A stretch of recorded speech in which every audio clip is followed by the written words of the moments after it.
Assalamualaikum warahmatullahi wabarakatuh. Untuk kali ini kita akan bahas tentang data mining dengan pokok bahasan adalah K-means ya. Seperti kita ketahui bahwa ketika kita sudah masuk ke dalam data warehouse, salah satu ya, fungsi dari pemanfaatan data itu adalah data mining. Jadi mengambil data untuk mengolahnya kembali menjadi satu informasi yang berguna gitu ya. Nah, salah satunya adalah data mining. Nah, di dalam data mining itu ada beberapa metode yang bisa digunakan. Salah satunya adalah K-means. Nah, K-means ini merupakan salah satu bentuk clustering, yaitu pengelompokan data. Nah, coba silakan Anda bayangkan bahwa banyak sekali data ketika kita ambil dari gudang data. Nah, tidak hanya ratusan tetapi sampai ribuan. Nah, di mana data tersebut nanti kita akan kelompokkan berdasarkan ya, kriteria-kriteria yang sudah ditentukan. Nah, sekarang kita lihat dulu ya, K-means itu seperti apa. Nah, data mining itu dapat diterapkan untuk menggali nilai tambah dari satu kumpulan data ya, berupa pengetahuan yang selama ini tidak diketahui secara manual. Nah, ada beberapa teknik dalam data mining, yaitu ada clustering. Nah, ada dua metode jenis clustering, ya, yaitu hierarchical clustering dan non-hierarchical clustering. Nah, K-means itu adalah sebagai clustering, ya, non-hierarki, di mana ada ke dalam bentuk satu atau lebih cluster atau kelompok. Sehingga data yang memiliki karakteristik yang sama itu nanti akan dikelompokkan ke dalam satu cluster. Gitu ya. Cluster berarti kita masuk dalam satu kelompok. Nah, akan masuk ke dalam satu cluster yang sama dan data yang mempunyai karakteristik yang berbeda itu dikelompokkan ke dalam kelompok yang lain. Nah, cluster ini ya, yang didapat merupakan pengetahuan atau informasi yang bermanfaat bagi pengguna kebijakan dalam proses pengambilan keputusan. Nah, konsepnya ya, adalah memahami atau memudahkan kita ya, dalam mengetahui lebih lanjut tentang apa itu algoritma K-means. Mulai dari knowledge diversity in database, kemudian ada data mining, ya. Di dalamnya ada teknik data mining. Nah, ini nanti ada dua untuk teknik data mining, ada deskriptif dan ada predikatif. Nah, untuk predikatif itu nanti ada masuk ke dalam klasifikasi, regresi, time series analysis, dan prediksi. Untuk deskripsi, nah, deskripsi ini masuk ke dalam ada clustering, kemudian summarization, ya, association rule, dan sequence discovery. Nah, pokok bahasan kita itu ada di dalam clustering. Ya. Nah, umpamakan misalkan seperti ini, ada data penjualan atau data customer, gitu ya. Nah, data customer itu mempunyai kriteria, bukan kriteria, mempunyai karakteristik ya, umur, jenis kelamin, kemudian tempat tinggal, nah, kemudian ada ciri-ciri yang melekat di dalam customer.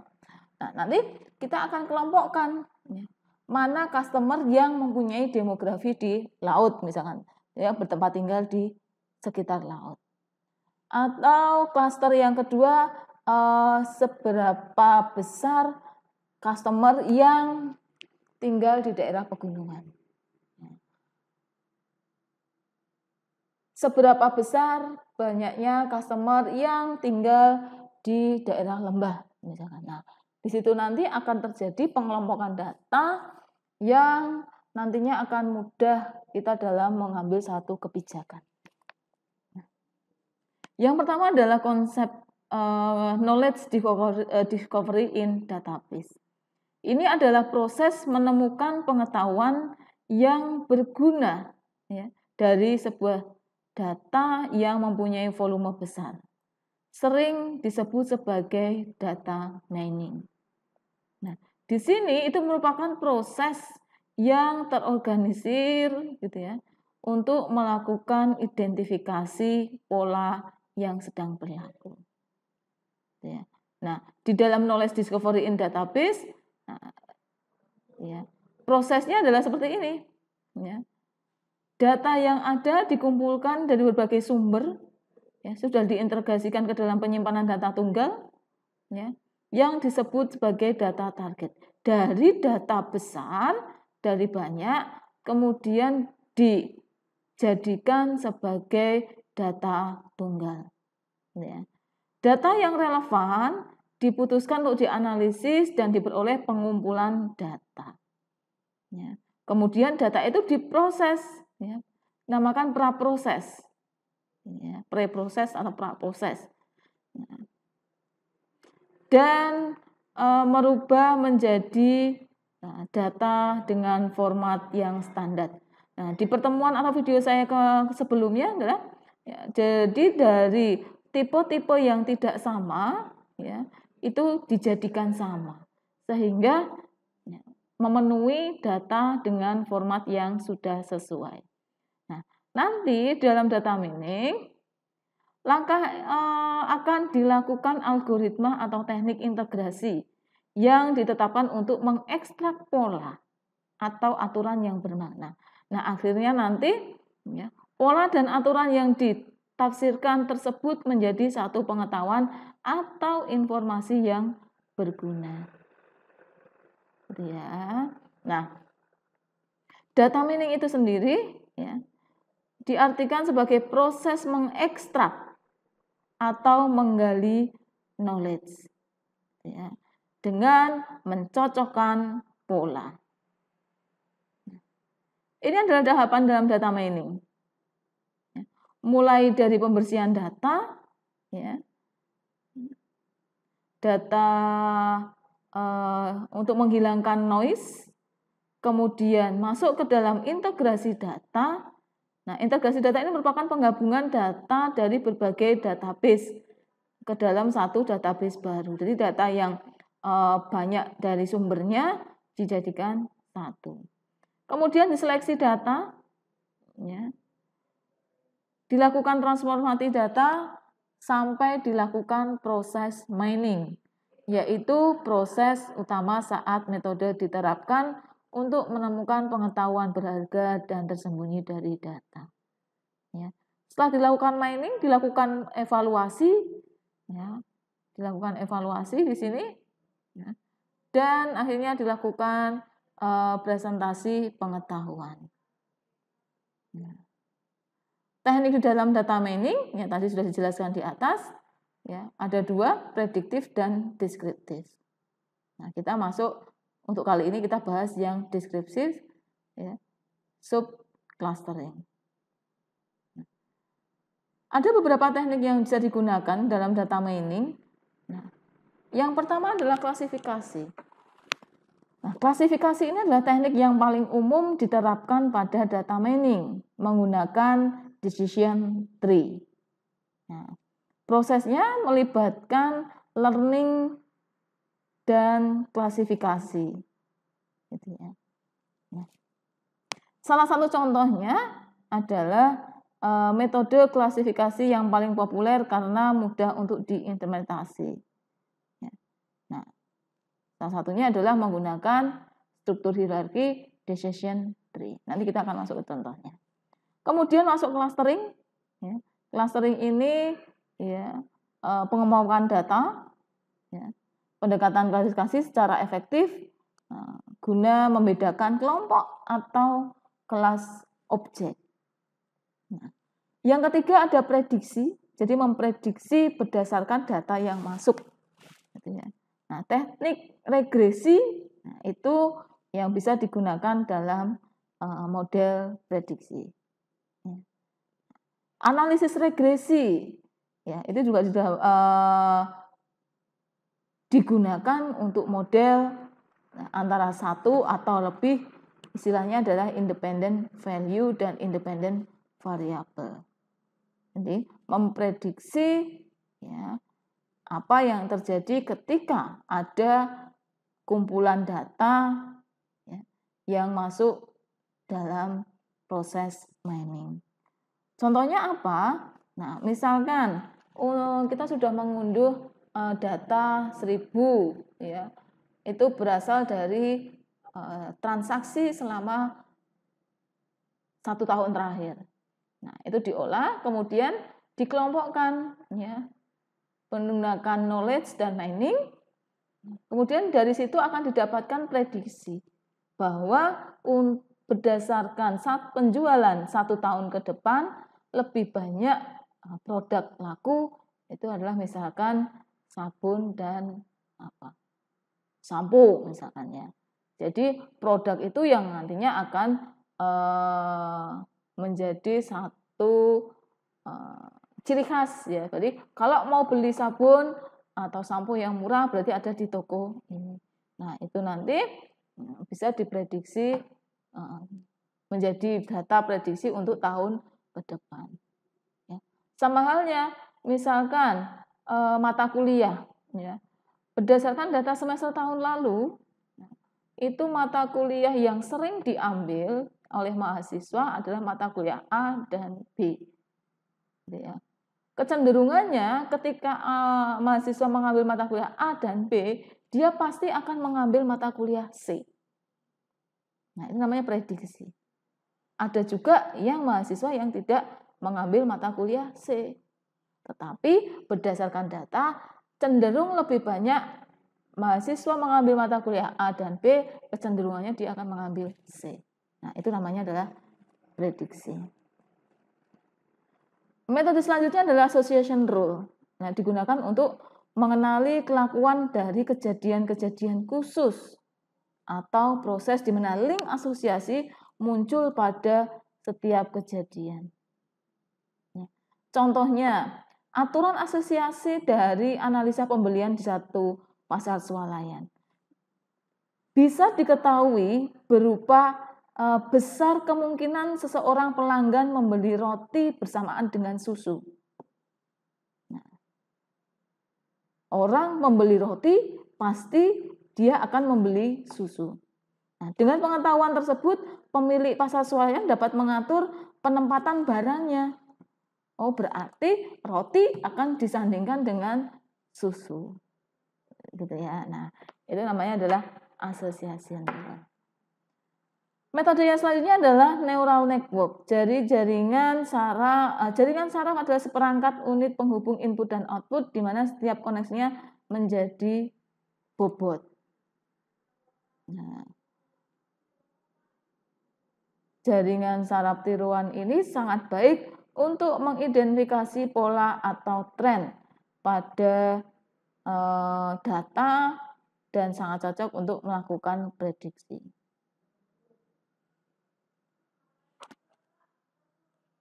Kemudian ada decision tree dan nearest neighbor method. Decision tree atau pohon keputusan itu adalah struktur tree split yang mewakili set keputusan. Ya. Nah, yang terakhir ini neighborhood method, teknik untuk mengklasifikasikan setiap rekod.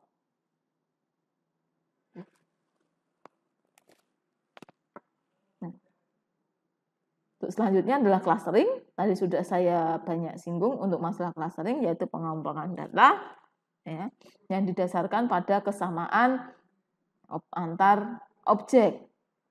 Ya. Nah. Algoritma Kamens clustering. Nah, untuk menyelesaikan algoritma Kamens ya, ada beberapa langkah. Yang pertama adalah pilih secara acak K buah data sebagai pusat klaster.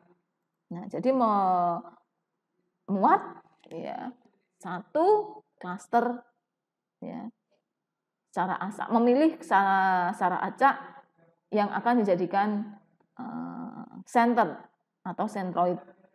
Nah, kemudian jarak antara data dan pusat klaster dihitung menggunakan Euclidean distance dengan rumus ini. Ya.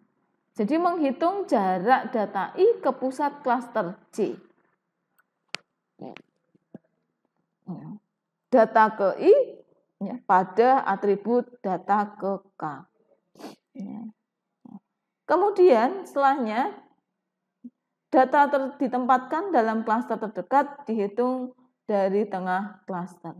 Nah, pusat klaster baru itu nanti akan ditentukan bila semua data telah ditetapkan ke dalam klaster terdekat. Proses penentuan klaster yang menempatkan dalam klaster diulangi sampai sentroid tidak berubah lagi. Nah, contohnya ya, penerapan dalam algoritma Kamen. Ini ada data nama, jurusan, kota, dan IPK. Kalau kita lihat di sini, ya, nah, jurusan untuk IS ada berapa? 1. Untuk ACC ada 2. Ya. Untuk BF ada 1, 2. Dan masing-masing mempunyai kota asal. Nah, dari sini kita bisa mengklasterkan berdasarkan data ini. Ya. Mana yang masuk ke dalam kota atau kota asal daerah Semarang. Nah, jadi seperti tadi langkah-langkah ketika kita sudah menentukan datanya, kita pilih secara acak C-nya. Ya, misalkan ini akan menjadi C1 ya, untuk data kedua dan Jakarta itu akan jadi sentral kedua. Jadi nanti setelah dihitung data mana yang mendekati kota Semarang. Ya. Center Semarang.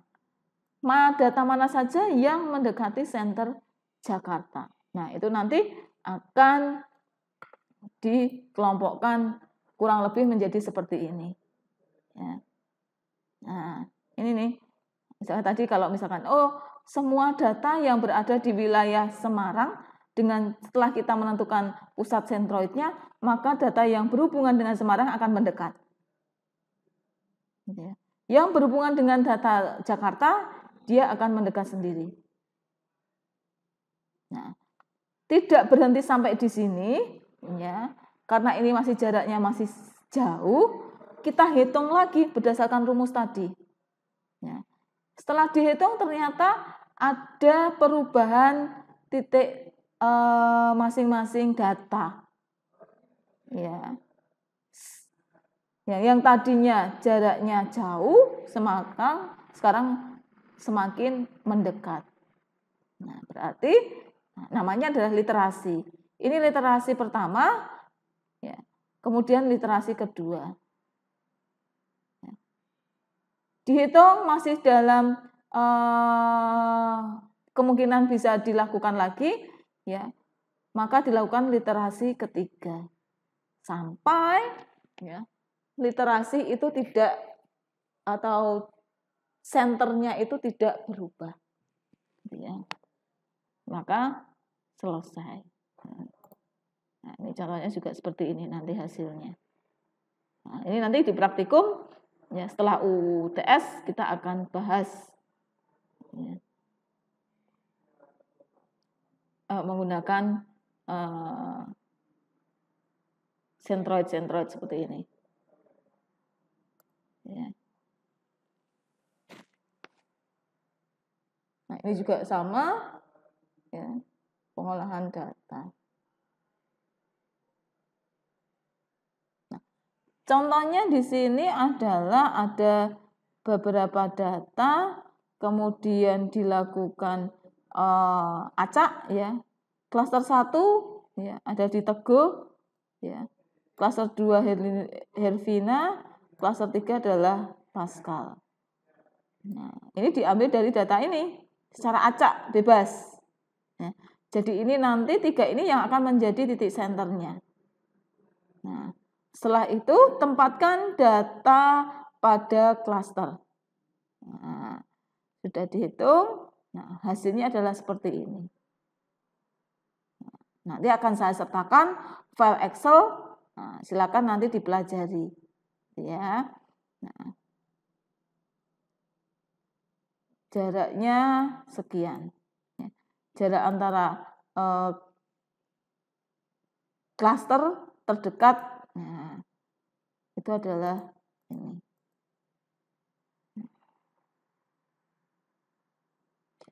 Didapat hasil dari clusteringnya adalah seperti ini. Hasil cluster 1 terdiri dari 70 orang. Hasil cluster 2 itu 132, cluster 3 itu adalah 41 orang. Di mana ini adalah memiliki IPK, pengelompokan IPK. Gitu ya. Nah, kira-kira IPK-nya yang rata-ratanya adalah sekian, gitu ya. Lalu dia akan dikelompokkan.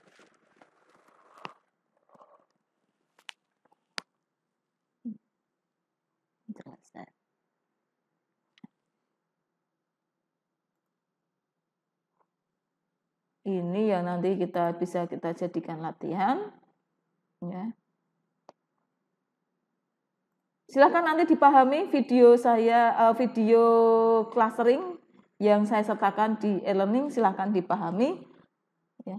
Kita jadwalkan untuk minggu depan kita UTS dengan materi dari depan sampai dengan Kamins. Ya. Untuk penghitungan Kamins nanti kita akan praktekkan di dalam praktikum. Ya. Setelah pertemuan ke-6. Ya. Demikian video dari saya. Terima kasih. Semoga bermanfaat. Wassalamualaikum warahmatullahi wabarakatuh.